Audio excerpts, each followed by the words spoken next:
Well, hey there, everyone. This is Betsy Jordyn, and I'm super excited to have my colleague, my long-term colleague and friend, Bill Johnson here, Bill Carl Johnson, to share more about his experience. He's the most recent graduate of the Consultants Institute, and he has just launched his consulting business. So thank you, Bill, so much for being with me today and sharing your experience.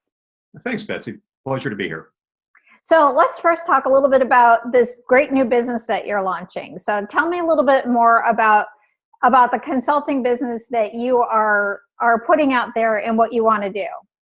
Well, it's interesting that you kind of asked that question because as I give you a little bit of backdrop about me is one of the things I've always wanted to do or really dreamed about was actually being my own boss, running my own business, and seeing if I could make it on my own, actually taking a big risk in life for once.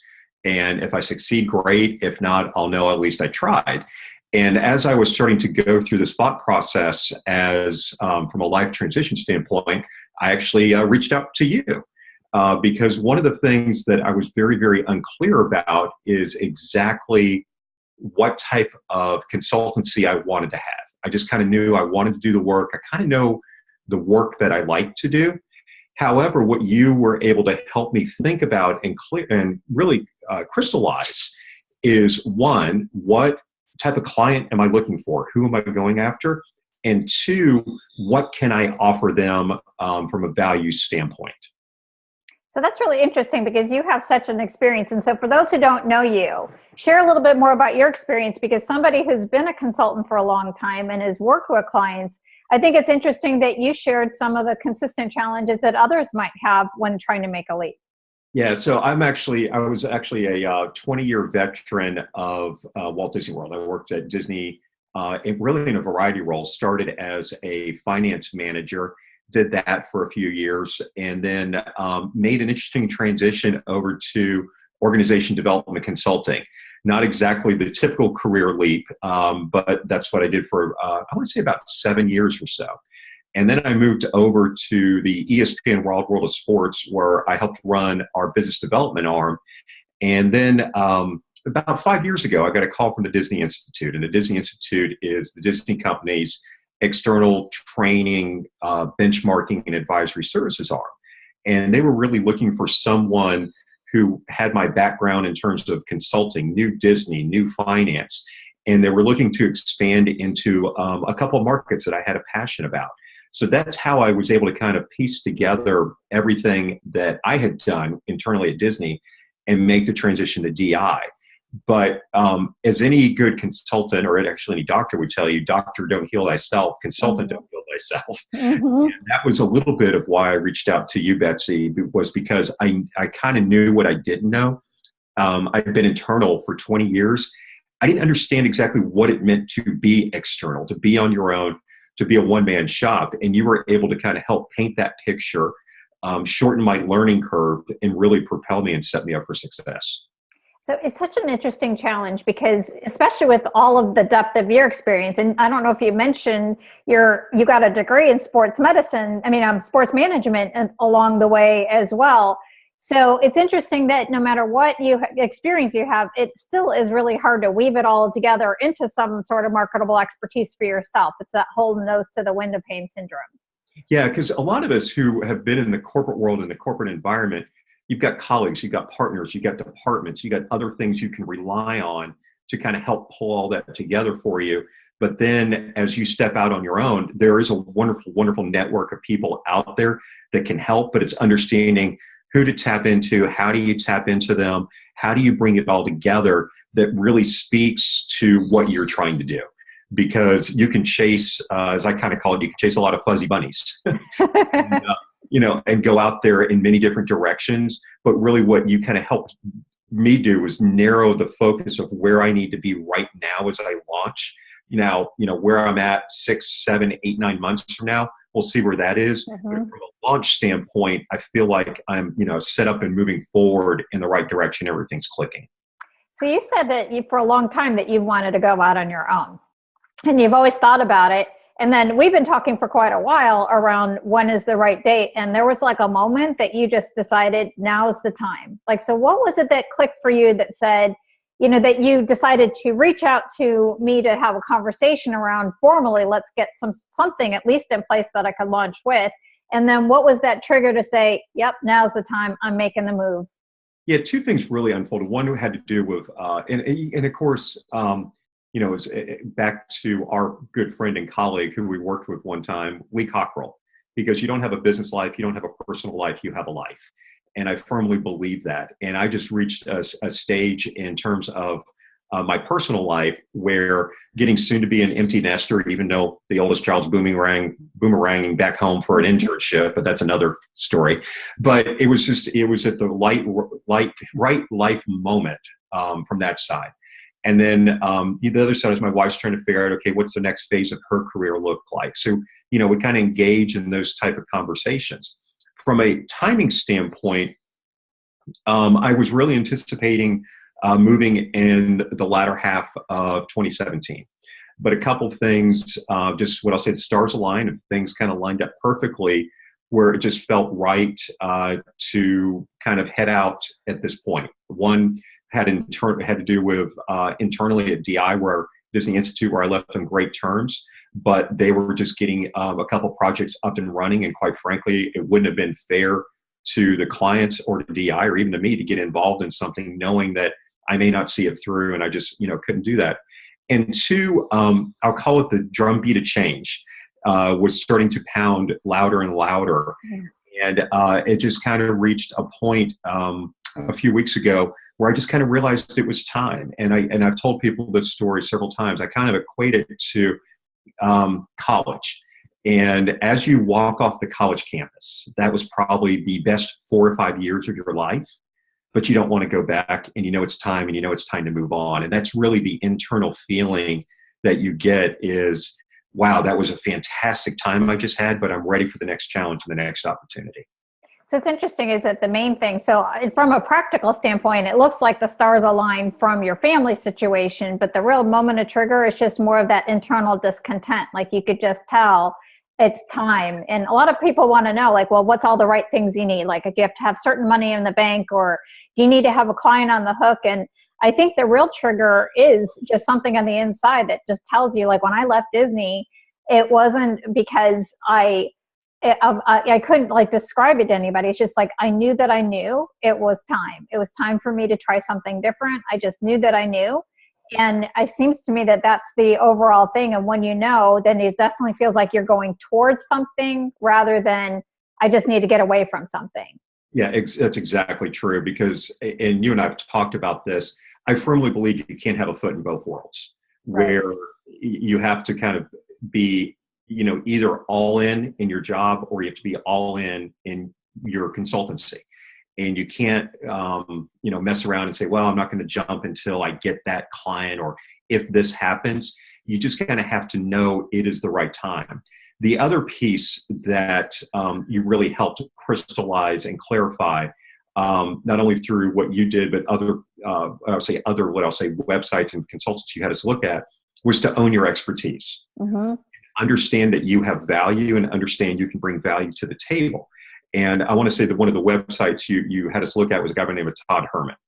And one of the things that is in his bio is own your expertise. Don't be ashamed of it. Understand that if you put yourself out there and you have value, you can help people and make a difference.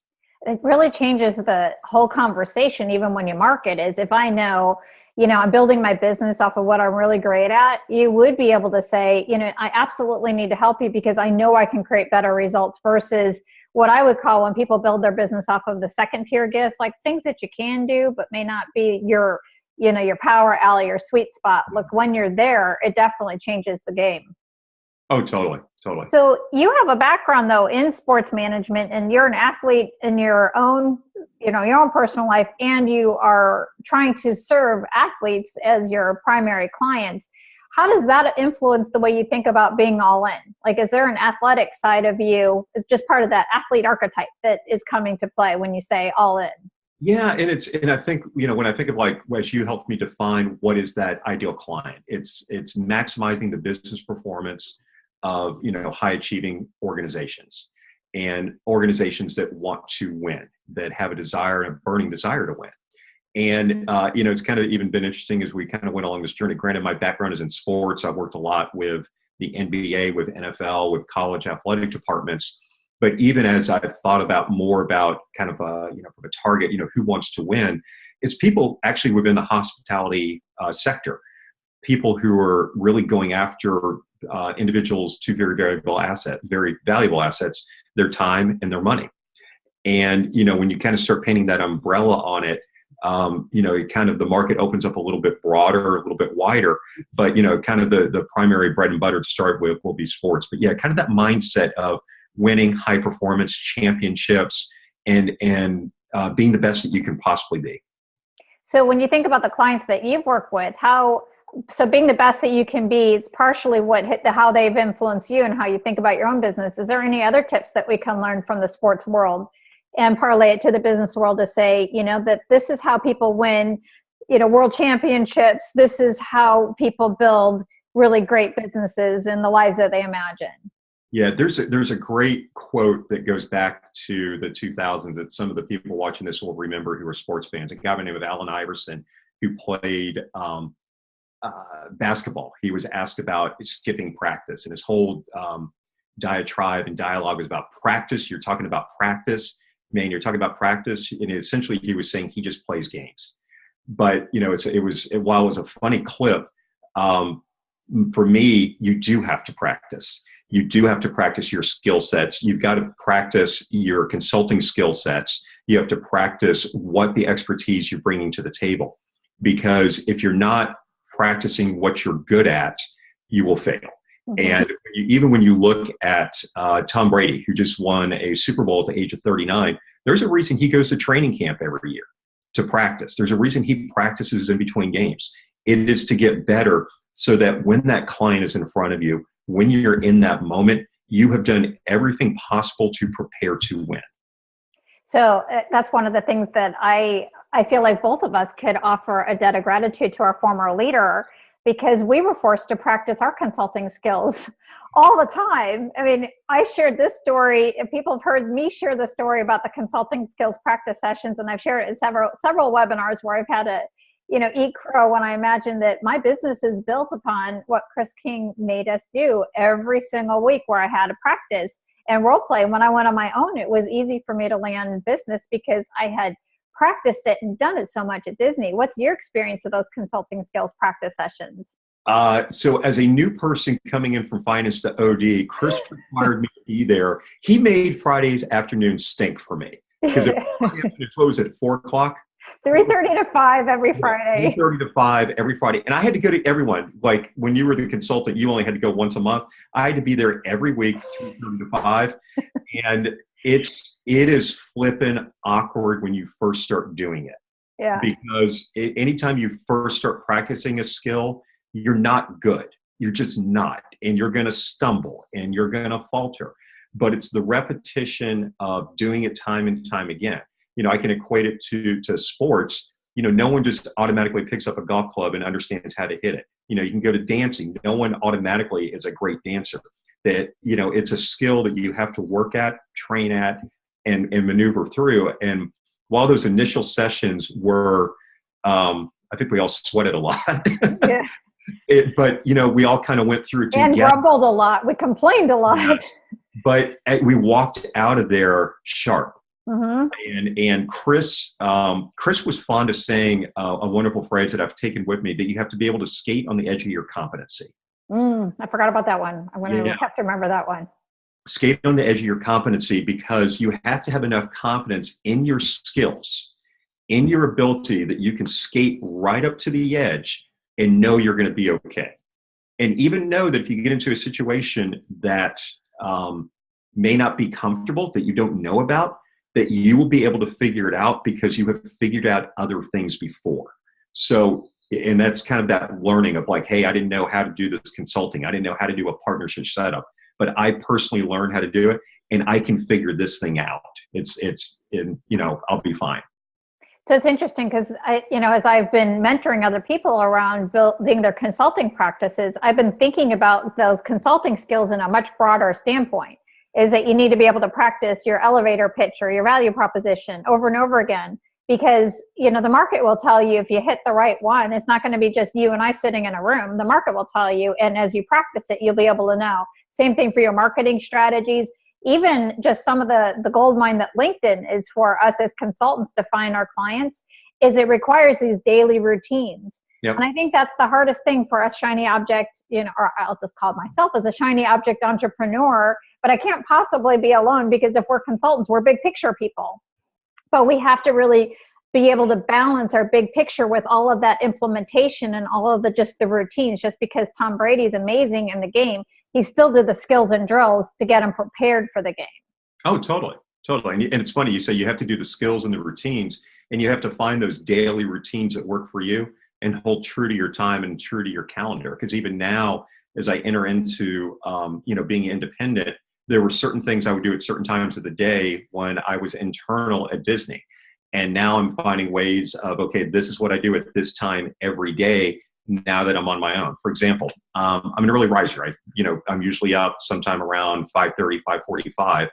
And that's usually when I start working.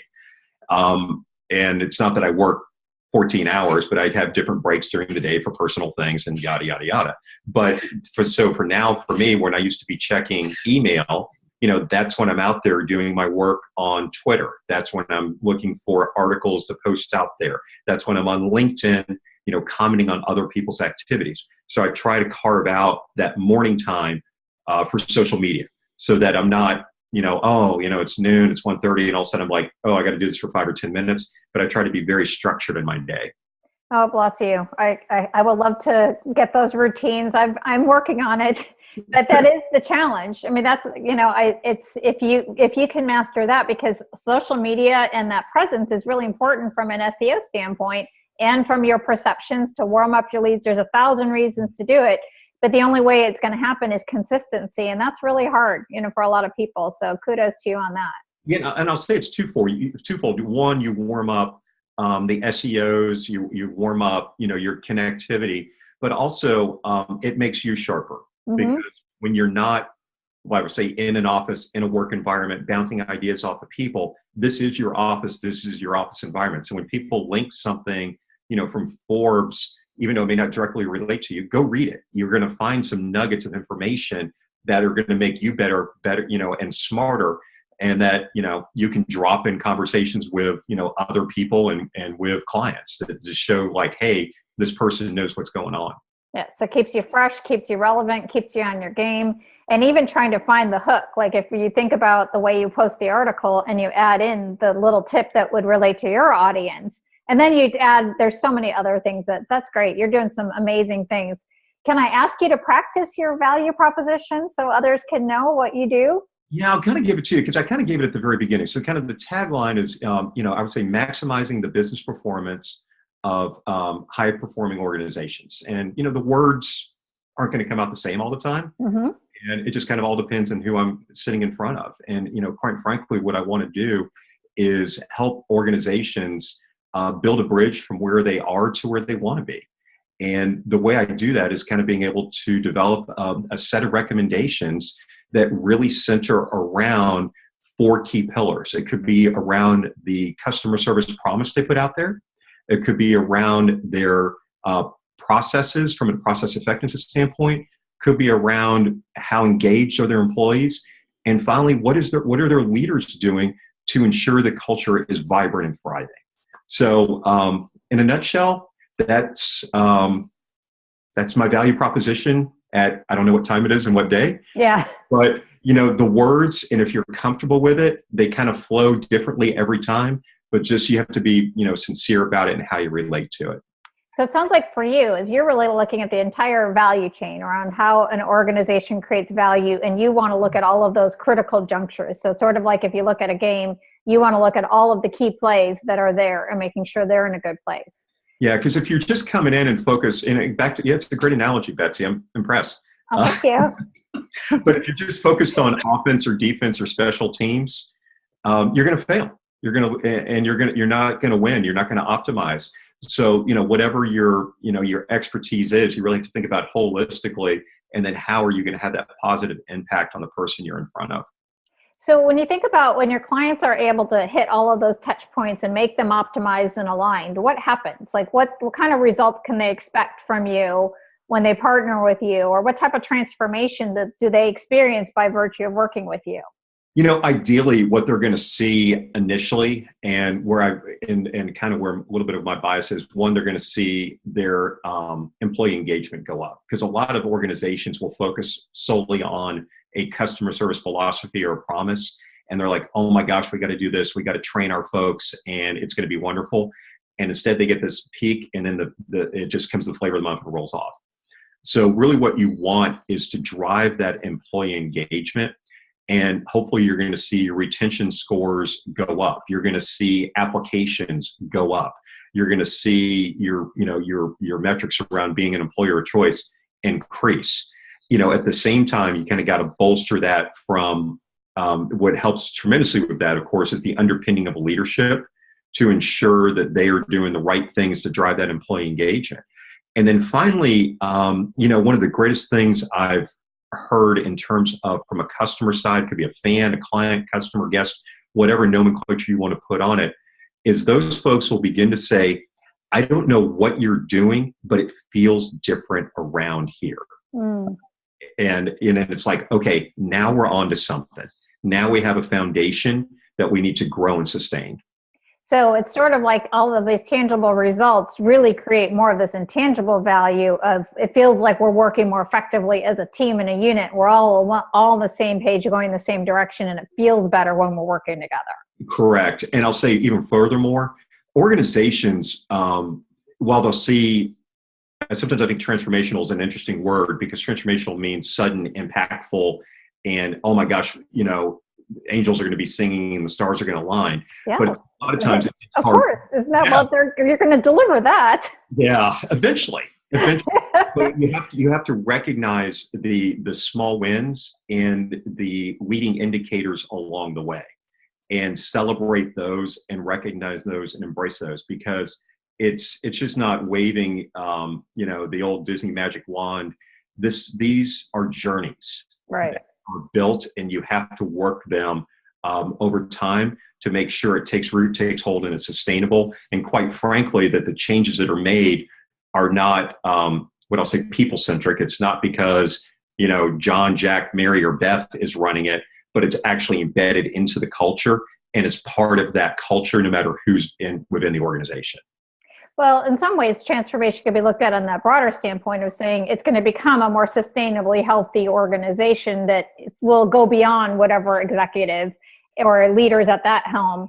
But there's some of it is just the transformation of a pain point. Because if you're saying that maybe the presenting problem that your clients are dealing with is, why are we all not on the same page? And that pain point gets transformed into something better. Because wouldn't you all like that? Is, are you getting sick and tired of everybody? We all have big goals and we want to have these great accomplishments that we want to achieve. However, we can't because everybody's finger pointing and everybody's not on the same page, and that gets transformed. So you can look at it in transformation with the little t or the big T's, when the angels come down and, the skies part and you hear, heaven singing. Well said. So there's different ways to look at it. Yeah, because all the little T's add up to the big T.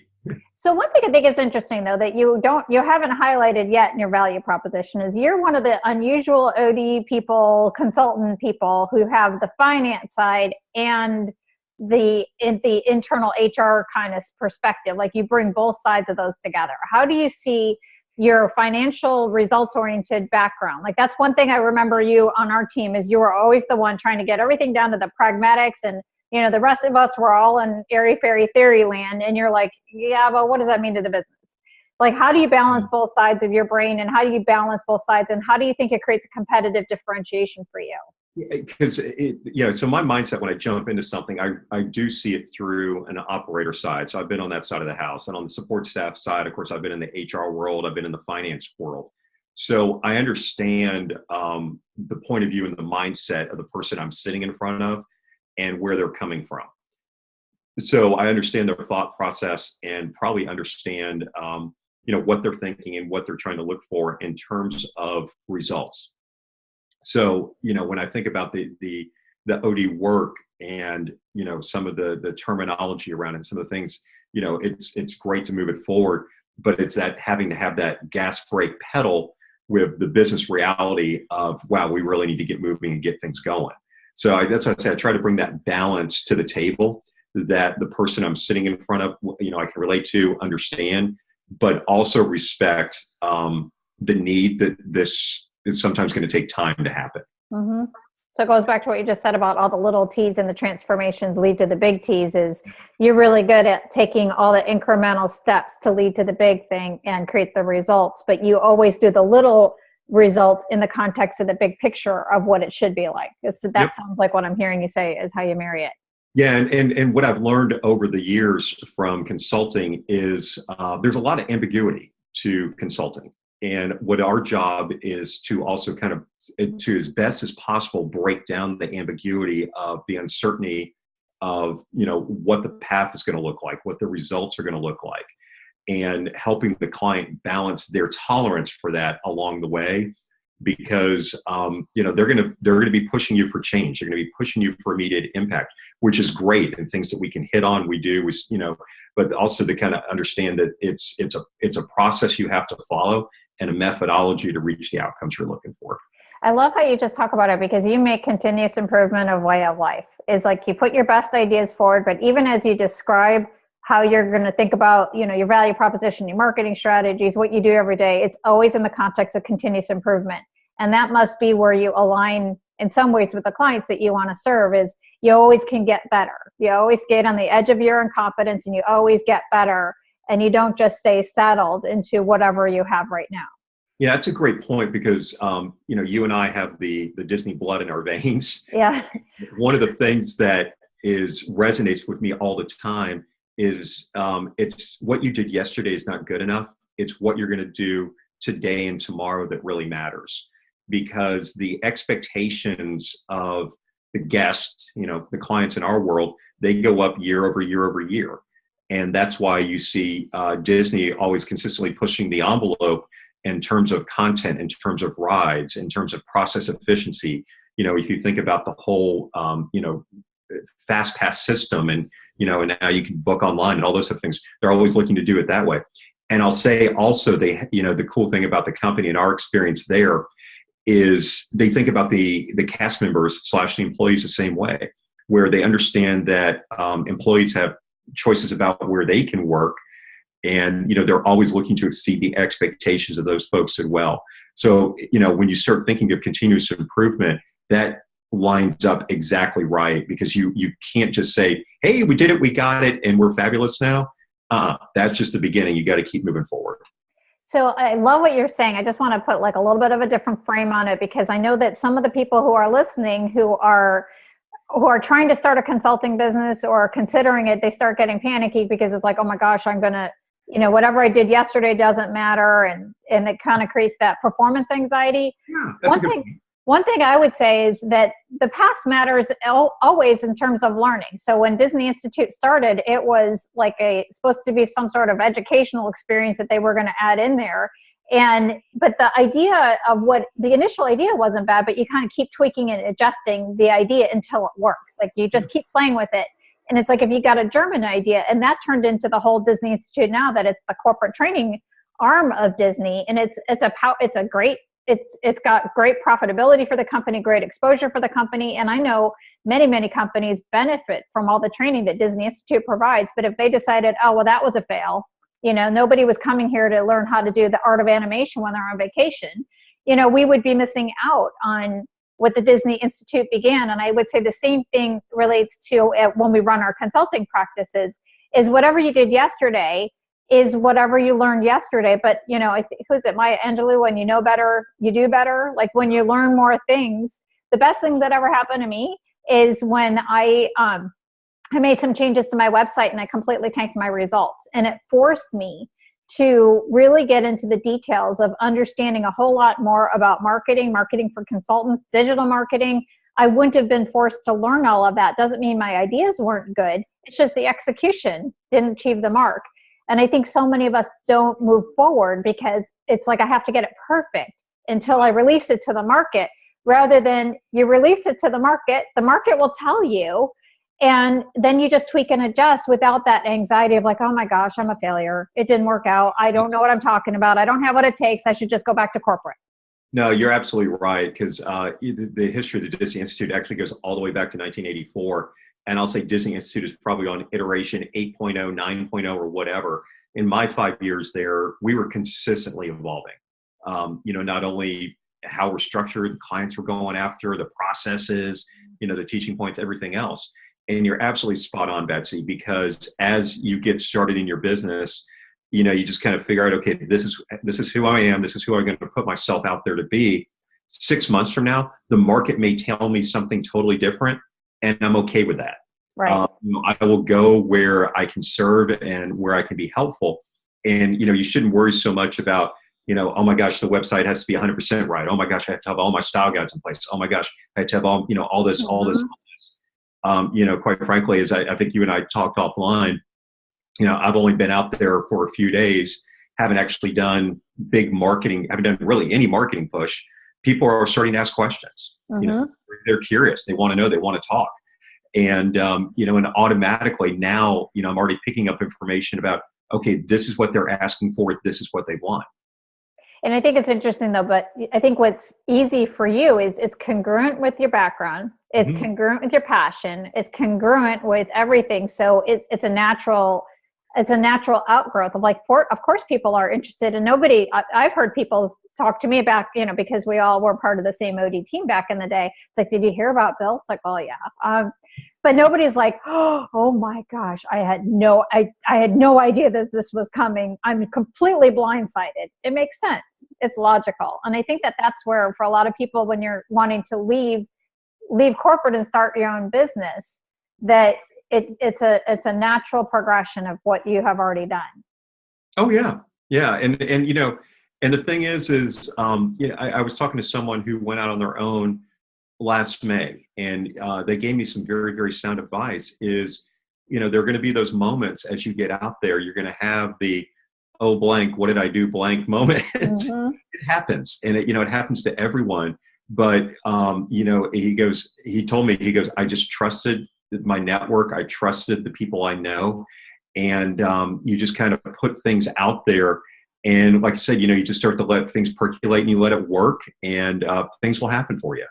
But so somebody might be thinking, yeah, that's great for you, Bill. You've got like this Disney network. I don't have your network. Can I still do this? What would you say to them? Oh, totally. Because, people are always looking to tap into expertise and people that can make a difference in their business. I mean, it's no different than when someone is out there to hire an employee. And what they want to know, quite frankly, is can this employee solve a pain point for me? Are they going to make a difference in my business? And am I going to get an ROI on this person? And that's the same thing they're looking for when they're hiring a consultant. The reason they hire a consultant, quite frankly, is because they don't have the expertise on their staff to do it, nor do they want to bring that expertise on to do it for them. So it's one of those things that if you can make that, as you kind of call it, Betsy, so clean, what's your value proposition? How am I going to solve this pain point? How am I going to make a difference for you? And is there going to be an ROI? So it's some legwork, some groundwork, some reaching out to folks. But if you've got an expertise, you will find the people that can use you. That's awesome. Any lessons you would say just from the past few months of getting your business together? Like if you can go back in time and talk to yourself, what would you wish that you would have done to get you ready for the launch? Or do you feel like you had whatever you needed, or what do you wish you had in order to launch? It was funny. I kind of, as we started talking about this, I was, okay, I'm going to work on this a little bit, not work on this. And then finally, when I decided, I was going to get serious about it, that's when I started to put some of the baseline things in place. It's going ahead and committing, and, and it sounds silly, but it's going ahead and registering your business. It's getting your domain name. It's go ahead and, get your laptop if you don't have one. It's, start to build those foundational business elements that make you feel like a real business, that all of a sudden like, wow, okay, I've done these type of things. I'm moving forward. Here's the path I'm on. Yeah. So it's like you had a commitment, and then you walked out that commitment, and that's what made the difference. Yeah. So Yeah. instead of that earlier phase where it's like, I got one fit, that goes back to what you said about all in, is once you decided you were all in, then everything kind of clicked into place. It was when I was standing in the Apple store walking out with a MacBook Pro that I realized, okay, I'm in. Okay. That's awesome. I felt the same way when I got my MacBook Pro. Yeah. I went through the same experience, and actually I when I put my website together, that's when I knew I was legit. I was for real. And I told everybody, once you tell everybody, you're like all in now because everybody knows you're starting your business. Yeah. Well, is there anything else that you'd want to share about your experience? And I just didn't ask you the right question. No, that pretty much covers it. I mean, it was a pleasure talking with you. And like I said, covering a lot of old ground and new ground together. Well, I wish you amazing success. Actually, I don't have to wish it. I can't wait to watch it just come in because I know the right intentions are out there, the right energy, the right clients are probably already knocking at your door. If not, they will be. So I would want to be explicit though. If you're a high achieving executive in a high performance company who wants to get better, Bill's your guy. So if you need a strategic partner, you may not have the expertise in the house, or you may want to have the outside perspective from Bill's experience in Disney and from finance. Like, you're not going to find anybody who has finance slash HR slash sports management all together in one. And I can't wait. Could you write a few articles for us around what we can learn about the sport, how the business world can learn from the sports world, and how we could build on that? That would be awesome. Would love to. All right. Thank you so much. Thanks, Betsy.